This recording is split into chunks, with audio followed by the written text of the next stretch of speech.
I wasn't looking for love, not really. At 28, I was a rising star at my finance firm. Spreadsheets were my love language, and my cubicle felt more like home than any bar or dating app ever could. Then came Sarah's rooftop party.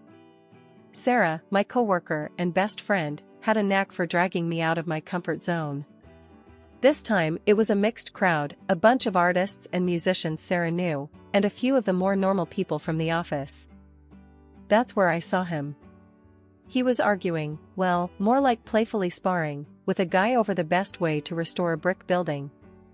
He was tall and lean, with kind eyes and a mess of dark brown hair that looked like he just ran his fingers through it. He wore a worn leather jacket over a faded t-shirt that probably had a band logo I wouldn't recognize. The opposite of my usual button-down and slacks crowd, but something about him drew me in. So, you think slapping a fresh coat of paint on history is a good idea? He was saying, a playful smile on his face. The other guy, a stocky dude with a shaved head, rolled his eyes. Hey, it preserves the structure, right? Yeah, but it erases the character, the guy in the leather jacket countered. The cracks and the wear, that's what tells the story. I found myself walking closer, drawn to their easy banter. Just then, Sarah appeared beside me, a mischievous glint in her eyes. Amelia, this is Mark, she said, nudging me forward. Mark, this is Amelia, the spreadsheet wizard I was telling you about. Mark turned, his smile widening when he saw me. Spreadsheet wizard, huh? Sounds impressive. It pays the bills, I replied, feeling a blush creep up my cheeks. But I can also hold my own in a conversation that doesn't involve amortization schedules. I winked at Sarah, who snickered. Challenge accepted, Mark said, his voice warm and inviting. So, Amelia the spreadsheet wizard, what do you think about preserving history? We ended up talking for hours about everything and nothing.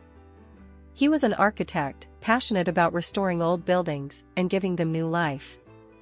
I told him about my crazy hours at the firm and the satisfaction of closing a big deal. There were no awkward silences, just a comfortable flow of conversation that felt effortless. As the night wound down, we found ourselves standing by the railing, overlooking the city skyline. The air was cool, and goosebumps prickled my arms. This was fun, I admitted, surprised by the slight tremor in my voice. Yeah, he agreed, his gaze fixed on the glittering cityscape. I wouldn't mind doing this again sometime. Me neither, I blurted out before I could overthink it. We met with Mark's parents, Martha and Arthur, at a fancy restaurant they picked. The conversation flowed easily enough, at first. We talked about the wedding plans, the venue I'd booked, a beautiful old converted library, and the caterer I was stressing over. Turns out organic, locally sourced canapés are a pricey business. Then, things took a weird turn. Martha, mid-bite of her lobster bisque, which she pronounced bisky with a forced accent, suddenly fixed me with a steely gaze. So, Amelia, she said, dabbing her lips with a napkin, Mark tells me you work in finance? Yes, I'm a financial analyst at a large firm downtown, I replied, unsure where this was going. Analyst, huh? Sounds important, Arthur chimed in, his voice booming across the table. You must do well for yourself. Mark, who had been mostly quiet up until this point, cleared his throat. Dad, come on. That's not what we're talking about. Just making conversation, son, Arthur said, waving his hand dismissively. He turned back to me. So, Amelia, you mentioned a firm? Big name, I presume? I told him the name of the firm, a global player in the financial world. A satisfied smile spread across Martha's face. Excellent, she declared. And you say you do well for yourself? Investments? Stocks? That kind of thing? Yes, I manage a portfolio, I replied, feeling increasingly uncomfortable. This felt more like an interrogation than a meeting with my future in-laws. A portfolio, huh? Martha leaned forward, her eyes gleaming. How much are we talking about here, dear? My jaw dropped. This was outrageous. Nobody, not even family, asked questions like that. I glanced at Mark, hoping he'd step in, but he just avoided my gaze, fiddling with his breadbasket. "That's really personal information, Mrs. Miller," I said, forcing a smile. "Oh, come on, honey," Martha huffed. "We're practically family now. Isn't that right, Mark?" Mark mumbled something non-committal, his cheeks flushed pink. I decided to take matters into my own hands. "Look," I said, trying to keep my voice calm. "Money isn't everything. Mark and I love each other, and that's what matters most." "Love is great, sweetheart," Arthur chimed in again. "But let's face it, love doesn't pay the bills." I took a deep breath. This dinner was turning into a disaster. "Maybe we should stick to talking about the wedding," I suggested, hoping to change the subject. The next morning, I called my grandma. As soon as I hung up with her after recounting the dinner with Mark's parents, a wave of doubt washed over me. Her words, "greedy and selfish people," echoed in my head. But I brushed it off. Grandma could be a bit old-fashioned sometimes. Sure, Martha and Arthur were a little blunt, but they seemed genuinely happy for us. Maybe they were just a bit awkward when it came to expressing their emotions. Fast forward a few months, and wedding planning was in full swing. Everything, from the venue to the flowers, felt like pulling teeth. Whenever money came up, Mark would give a sheepish shrug and say, "Work's been a bit tight lately." His parents, bless their hearts, kept offering suggestions, cheaper venues outside the city limits, a family friend who did amazing catering for a discount meaning they'd barter for vegetables from their neighbor's garden. Needless to say, I ended up footing most of the bill. Mark, ever the charmer, would say things like, "You're amazing, honey. Handling everything like a champ." But his lack of financial contribution started to grate on me. Finally, the big day arrived. It was beautiful, the weather cooperated, the food was delicious, and most importantly, Mark and I said "I do." The only sour note was Grandma.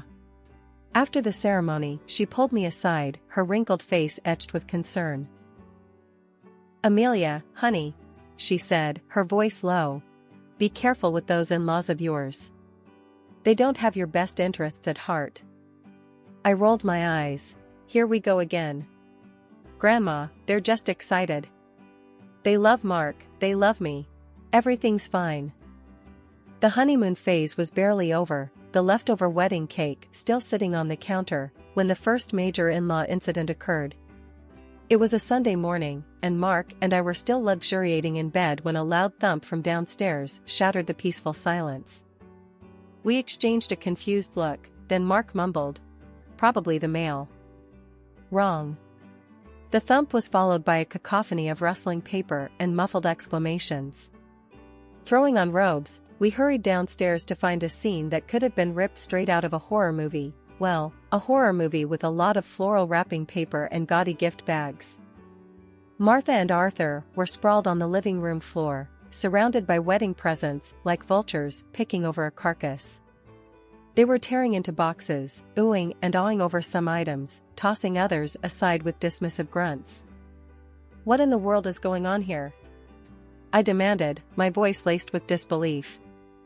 Martha, mid-unwrap, looked up and flashed a megawatt smile. "Amelia, darling. Just admiring your lovely wedding gifts." "Admiring?" I sputtered. "It looks more like you're ransacking the place." Arthur, holding up a crystal vase and squinting at it, snorted. "Relax, sweetheart. Just sorting things out. Can't have all this clutter lying around, can we?" Clutter? These were gifts, chosen with love, hopefully, by our friends and family. But before I could voice my outrage, Mark spoke up.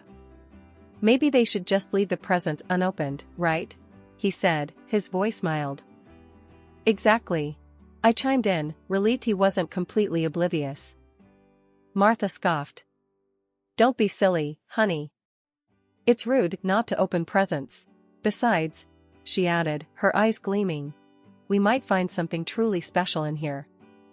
Special for them, that much was clear. I watched in growing frustration as they picked through the gifts, setting aside anything that caught their fancy: a silver picture frame, a set of engraved wine glasses, a fancy cheese board. Finally, I couldn't take it anymore. "These are our wedding gifts," I said, my voice firm. "Not yours to take." "Look, honey," Martha said, her voice dripping with fake sweetness. "We just saw some things that would look lovely in our new house. You know, the one we're redecorating?" They were redecorating? With our wedding gifts? The anger bubbled up inside me, threatening to spill over. "What about the gift you got us?" I asked, my voice tight. Martha paused, her hand hovering over a box wrapped in fancy floral paper. She rummaged through the pile, finally pulling out a small, oddly shaped package. With a flourish, she handed it to me. I unwrapped it slowly, my heart sinking with each layer of tissue paper. Inside was a cheap glass statuette, the kind you'd find at a discount store, adorned with garish plastic flowers. My stomach churned. This was their idea of a wedding gift? Maybe Grandma was right. Maybe I'd married into a nightmare. The wedding gift incident was just the tip of the iceberg. Martha's shopping sprees became a regular occurrence. She'd call, all chipper, and ask me to join her for a girls' day out. What it actually meant was me being her unpaid personal shopper. We'd browse stores, and inevitably, Martha would find something absolutely must-have. Then, at checkout, she'd do this weird shuffle with her purchases and mine, muttering about forgetting her wallet and such a hassle with separate bags. Of course, by the time the cashier figured it all out, I'd be stuck paying for both our stuff. Arthur wasn't much better. Weekends were his prime visiting time. He'd waltz in unannounced, plop himself down on the couch, and proceed to spend the entire day glued to the TV, inhaling whatever snacks I had on hand. When I finally built up the courage to ask him why he spent so much time at our place, he looked at me with a straight face and said, "Saves money on groceries and electricity, doesn't it?" The audacity of the man. Did he think we were running a charity? Mark, ever the peacekeeper, just rolled his eyes and muttered something about Dad just needing some company. The birthday dinner was the final straw. I decided to treat myself, a nice night out at a fancy restaurant, to celebrate another year older, and hopefully wiser. Naturally, I invited Martha and Arthur. Big mistake. The menu was a confusing array of French names and unfamiliar ingredients. Undeterred, Martha and Arthur ordered the most expensive dishes, pronouncing them with a confidence that belied their complete lack of knowledge. Halfway through the meal, Martha declared the escargots too slimy and pushed the plate away. Arthur choked on a mouthful of bouillabaisse, spraying a gout of saffron broth across the table. The entire evening was a disaster.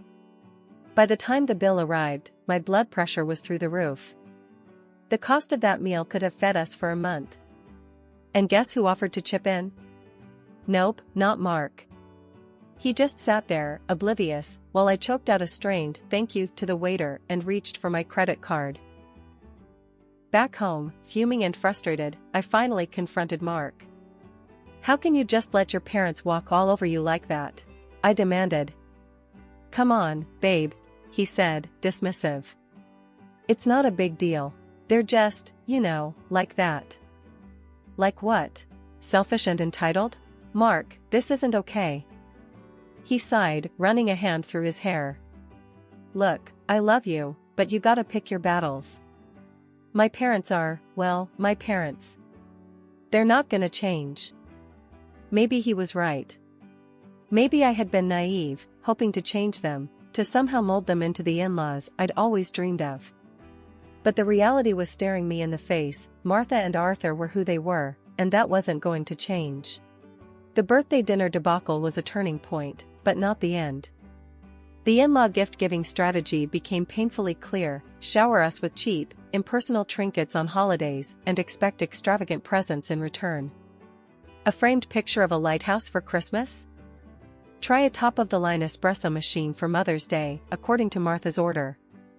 Any hint at the unbalanced value of gifts resulted in a lecture about family and not keeping score. My grandma, bless her soul, wouldn't dream of asking for anything. Every time I'd inquire about a holiday gift, she'd brush it off with "Honey, I have everything I need. Just come visit, that's all that matters." Meanwhile, Martha and Arthur treated gift-giving like a competitive sport. They'd show up unannounced, a triumphant glint in their eyes, brandishing their latest treasures. A chipped ceramic fruit bowl for Christmas? A set of mismatched oven mitts decorated with faded cartoon cats for Valentine's Day? Each offering felt like a slap in the face. The final insult came on Thanksgiving. This year, I'd opted for a quiet night in, just Mark and me, maybe order some takeout and watch a movie. But of course, Martha and Arthur had other plans. They barged in, laden with shopping bags, their faces plastered with self-satisfied grins. "Happy Thanksgiving, sweetie," Martha trilled, thrusting a brightly wrapped package at me. I unwrapped it with a sinking feeling. Inside was a gaudy scarf, the kind you might find at a gas station gift shop. Flowers were fake plastic, the fabric felt like sandpaper against my skin. "It's perfect, isn't it?" Martha beamed. "Matches your new coat perfectly." I forced a smile. The coat in question was a vintage find I'd scored at a thrift store. The scarf, well, it clashed spectacularly. "Thanks, Martha," I mumbled, trying to hide my disappointment. Arthur, meanwhile, was holding up a small box. "And for you, son," he declared, "a little something to help you unwind after a long day at work." Mark's eyes lit up. He eagerly tore into the box, revealing a pack of cheap drugstore cigars. The kind that smelled like dirty ashtrays and regret. "Thanks, Dad," he said, a genuine smile spreading across his face. That was it. The final straw. Here I was, staring at a birthday gift that insulted my taste and a husband who seemed more excited about a pack of drugstore cigars than his wife's well-being. The anger simmered inside me, threatening to boil over. But instead of exploding, I did something completely unexpected. I took a deep breath, forced a smile, and thanked them for the lovely gifts. A glimmer of hope arrived in the form of my work performance. I landed a coveted quarterly award, a hefty bonus that practically screamed, "Celebrate." Venice, with its romantic canals and rich history, had always been a dream destination. Knowing I spoke fluent Italian sealed the deal. This trip, I decided, would be a chance to reconnect with Mark, to escape the suffocating grip of his parents for a while. Except news travels fast, especially bad news to eager ears. Martha and Arthur, upon learning of our travel plans, descended like hungry vultures. "Venice, huh?" Martha cooed, her eyes gleaming with a disturbing avarice. "Sounds delightful. Always wanted to see those gondolas up close." "Actually," I said, trying to be polite, "this trip is just for Mark and me. A little romantic getaway." Arthur scoffed. "Come on, Amelia, don't be selfish. We've never been to Europe, let alone Venice. Think of the pictures." Pictures? This wasn't about a photo op with gondolas, it was about escaping their smothering presence. "I'm sorry," I said, my voice firm, "but this is a trip for two." My polite refusal triggered a meltdown of epic proportions. They called me selfish, greedy, accused me of trying to alienate Mark from his family. The worst part? Mark, ever the peacekeeper, didn't stand up for me. Instead, he mumbled something about maybe they could come along and it wouldn't be that bad. That's when I knew. This wasn't just about a trip anymore.